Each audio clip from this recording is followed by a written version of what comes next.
Welcome back to Pigskin Practice. I'm an apprentice, and today I decided to challenge myself with a portrait. I decided to go with Tom Selleck because I feel like he's pretty recognizable, and the guy's 70% mustache, so how hard could it be?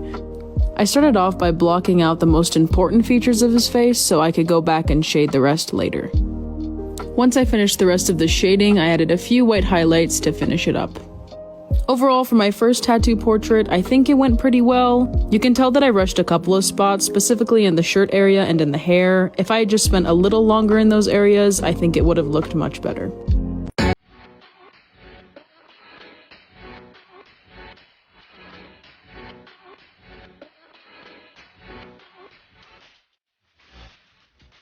Today was a nerve-wracking day because I tried my first lettering tattoo. As you can see, the mannequin head, Margaret, helped me out with practice before I did the actual tattoo. After I got everything set up, I shaved my hairy-ass leg and started the stenciling process. This was my first stencil attempt, but then I decided to move it just a little further down the leg. I figured I should do my first lettering tattoo on myself just because they're pretty difficult for beginners and easy to mess up. Here's the final result of the tattoo. I'm pretty happy with it. There's definitely still some shaky lines, but now I have the potato tattoo that I've always dreamed of. Join me for today's tattoo. I was super excited for today's design just because it's fun and I got to try something in a different style. At this point in my apprenticeship, all my tattoos have to be free and I'm allowed to tattoo one person per week. Overall, I like how this piece turned out. I think that my line work made some improvements, but my smooth shading still needs to be worked on quite a bit.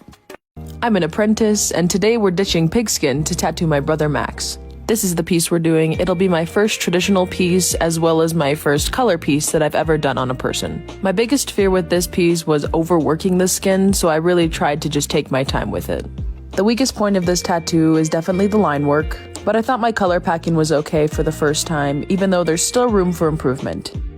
Now that I'm not just tattooing pigskin, I feel like I'm finally learning the reality of this job. I am going to make mistakes in every single tattoo that I do, and instead of beating myself up over it, I need to apply what I learned to my next tattoos. I'm very thankful to my 3 friends that came in this week to get these free tattoos. Now, I'm not saying as tattoo artists or apprentices that we can't be proud of our work. But as artists, there's always something that can be done better next time. One of my mentors told me that if I look at my work and say, yeah, that's fine, then that's when I stopped growing as an artist. Critiquing your work is very important in this career, and I'm thankful that I'm learning that now.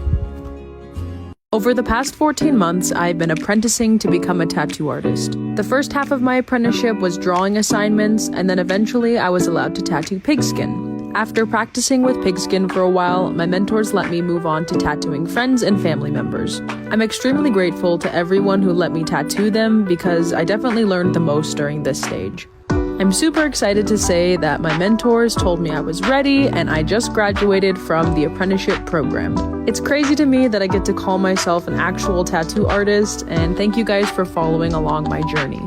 That being said, if you're in the Denver-Lakewood area of Colorado, you should reach out to me through Instagram because it would be so cool to tattoo you guys.